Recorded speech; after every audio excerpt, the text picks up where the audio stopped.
Shalom, I'm Moshe Jadiel of IUIC, and I'm here to let you Afro-Palestinians know that you are the people of the Bible. For so many years, you've been told that the Bible has nothing to do with you, that you should worship Islam and that Muhammad is a prophet. These are all lies that have been taught to you over time, and by design, your identity, your true identity, has been hidden.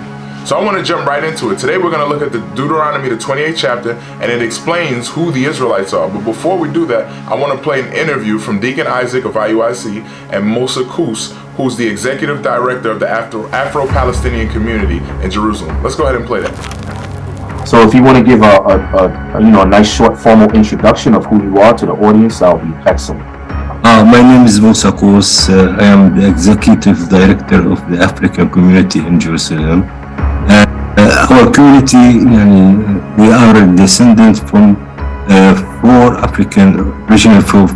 African countries, mainly from Chad, Nigeria, Senegal, and Sudan.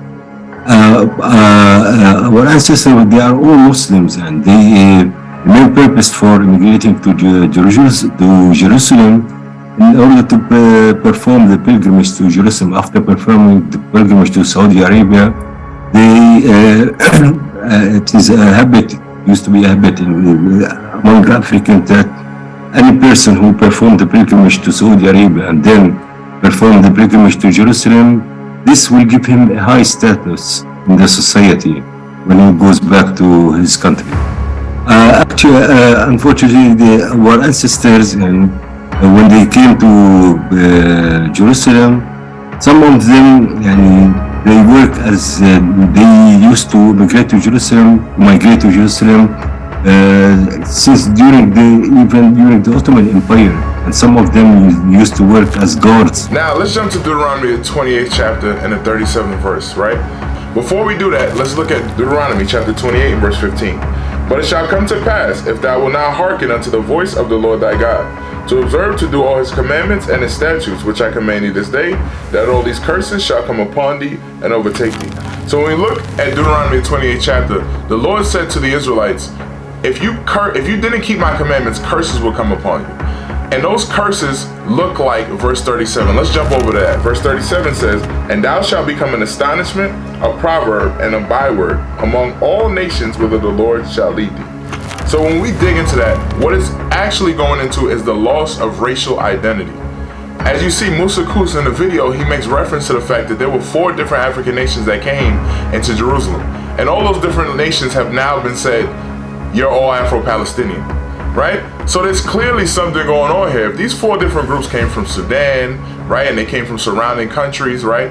If they came into this land, how are they all now grouped into one identity? It's because God said wherever you went as a people, you would be known as a proverb and a byword. A byword is anything outside of your God-given name.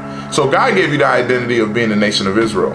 But when you were taken into captivity for breaking his commandments, you came into this land trying to do your pilgrimage, trying to honor Muhammad, trying to get social status, and you got stuck there, and now you're named as the Afro-Palestinians. You can see throughout history this has happened to our people over and over and over again. Let's go to Psalm chapter 83, and we're going to read verse 1. Keep not thou silent, O God, hold not thy peace, and be not still, O God, for lo, thine enemies make a tumult. A tumult is a commotion. There's been a commotion made amongst the people, an uprising, an uproar, to confuse the Afro-Palestinians about who they are. They live in so much trauma and drama from day to day, they're not able to actually sit down and say, who am I? What is my history? Where do I come from? And this is all done by design. And it says, and they that hate thee have lifted up the head. They have taken crafty counsel against thy people, and consulted against thy hidden ones. The Bible refers to the Israelites as the hidden ones. Why? Because their nationality has been hidden throughout time. They've been told that they're everything but the people of the Bible. You've been told that worshiping Islam is the path to success. But look at the environment you live in. You're still on the bottom of society, living in poverty, and the reason that is because you've been lied to. You've been tricked, you've been bamboozled, right? Let's keep reading. Verse 4, it says, they have said, come and let us cut them off from being a nation, that the name of Israel may be no more in remembrance. The name of Israel is no longer in remembrance because now you see yourself as an Afro-Palestinian or an African. Both of these things are names given to you by your oppressors. And Deuteronomy the 28th chapter and the 37th verse outlines that this will happen to the people. Let's keep going now. It says, for they have consulted together with one consent. They are confederate against thee. So all the nations on the earth know who the Israelites are. They know who you are and they keep you on the bottom of society. The same thing that they do over here in America, they're doing in South America, and they're also doing it in the Levant region, right there in the community of the Afro-Palestinians. Let's read verse 6 and see who are those people that are confederate. Who agrees? Verse 6 says, the tabernacle of Edom and the Ishmaelites. I wanted to get to the Ishmaelites. Why? Because Ishmael is who Muhammad descends from. The entire religion or idea that Muhammad was a prophet is false. And the Ishmaelites have kept you with that idea. Why? Because they're confederate to keep you down, to keep you on the bottom of society, to tell you, hey, be just like us, be an Arab, fit into our society, forget your nationality, your identity. So now let's jump back to Deuteronomy 28 and verse 64. And it says, and the Lord shall scatter thee among all people, from the one end of the earth even unto the other. And there thou shalt serve other gods, which neither thou nor thy fathers have known, even wood and stone. So let's look at this wiki page and see how the Afro-Palestinians have been scattered throughout the earth and how they've been scattered and then ended up in the different lands that they're in today. So let's read the background section, a little bit of this. So background, right? This is Afro-Palestinians wiki page. It says background here. By the 9th century, it is estimated that some 3 million Africans have been resettled as enslaved people in the Middle East. So the way you all were scattered was through slavery. Through slavery. We're going to dig into that more today. Working as soldiers and laborers in the riverine plantation economies. You all were working on plantations as slaves. That's how you all ended up in this region. As is illustrated by the life of Mansa Musa, king of the medieval kingdom of Mali. Pilgrimage by African converts to Islam became an established practice. Though regular pilgrimage only became commonplace in the 15th century as the Islamic faith spread beyond the narrow confines of sultanate courts to the people at large, there are some Palestinian communities which trace their origins to pilgrims from Sudan and Central Africa, right? Isn't that what Musa Ku said? That the people came from Sudan, mainly Chad, who are said to have reached Palestine as early as the 12th century. Their initial aim was to take part in the Hajj and reach Mecca. Hajj just means pilgrimage. Again, he made reference to the fact that different people wanted to do pilgrimages. Why? Because the pilgrimage to Jerusalem would give them a certain status. They would be looked at as holier than thou. After which they visited Jerusalem to visit the Al-Aqsa Mosque. Many Afro-Palestinians also hail from forefathers who came to Palestine enslaved in service to the Ottomans. Let's read the next part. It says people's ancestors came from Nigeria, Sudan, Senegal, and Chad make up most of the community. So we're going to stop there. So as you can see, the people came there for pilgrimages, right? First they went and they did their pilgrimage at Mecca, right? And we're going to talk about Mecca today and see what Mecca actually is. And then they tried to go to Jerusalem. Why? Because it would give them a certain level of status if they did these 2 pilgrimages.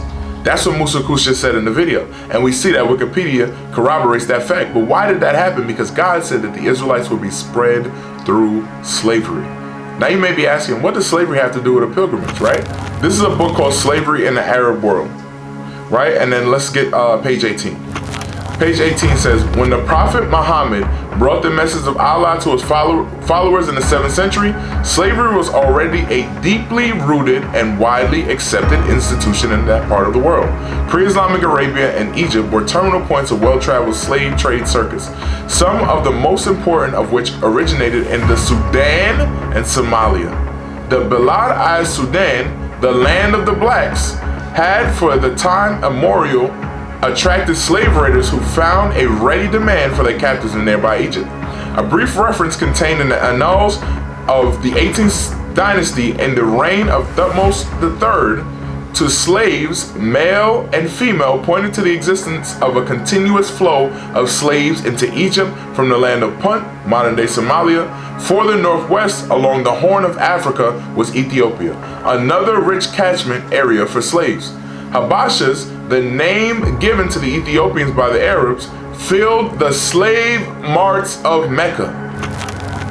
So Mecca was a slave port. That's what it was. Today, many people that follow Islam, they go back there and they give their pilgrimages Mecca. But what happened in old time was you went to Mecca to buy and trade Israelites. That's what you went there for. So today you might view it as something of high status, but back then you were a slave in those very same ports. That is history. Returning great profits to the merchants who put up their capital to trade in them. It was not surprising that Muhammad, that's who many of you all believe is a prophet, who accepted the existing socio-political order, looked upon slavery as part of the natural order of things. Now let's go back to the Bible. We're going to read Deuteronomy 28 verse 64 one more time. Let's read what it says. It says, "And the Lord shall scatter thee among all people, from the one end of the earth even unto the other. And there thou shalt serve other gods." Now we're going to get into who those other gods were. We just read about them to some degree, but those other gods is referring to something that you all practice today. It says, "Which neither thou nor thy fathers have known, even wood and stone." The stone is referring to that pilgrimage or that Hajj that you make to Mecca, the Kaaba stone. You were never to worship that. God said when you were taken into slavery, when you got to the slave ports of Mecca, now you started to worship the Kaaba stone. That was not your history. That is not what the Bible tells the Israelites to do. But over time, it's become what you've done. It's become natural to you to worship Islam, to follow Islam. And that is a lie that has been perpetuated. The only reason you got into Islam was because you were forced to via slavery. That is why that happened. Let's get that article real quick, Constructions of Black Identities. It says, interestingly enough, the more research I did and more people I spoke to, I learned that these people were descendants of slaves of a nearby tribe. And to this day, the people of Al Gore are still sometimes referred to as the slaves of that tribe. The Afro-Palestinian community apparently has similar origins. Again, everyone knows that you all were in slavery. And I'm telling you, this is how you ended up in Islam. It was not by choice, it was by force. Let's continue. It says, "When I went to Jerusalem, I learned that the African or Afro-Palestinian quarter is often referred to as the Abd corridor." Abd means slave. The land or the environment that you live in is called the slave corridor. That is telling you something.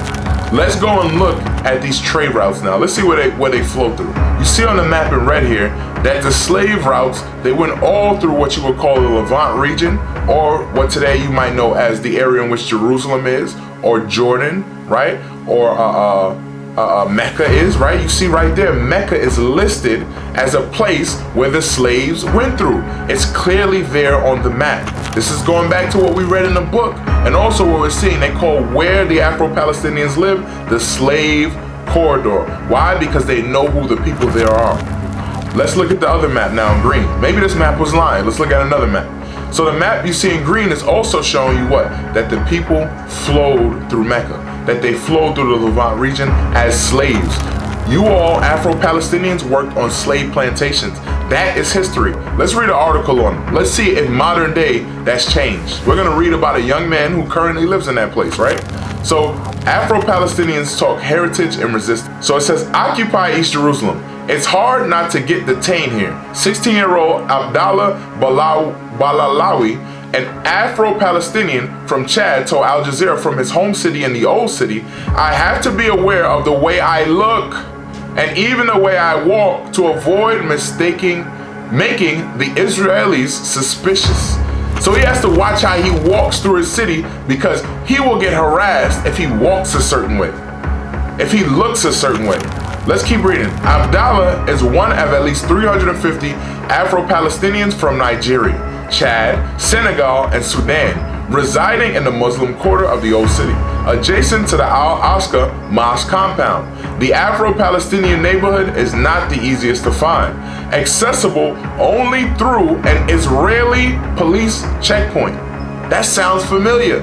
The only way to get into their community is you have to go through a police checkpoint. That means they have high police presence in that community, where officers interrogate anyone who is not from the local community.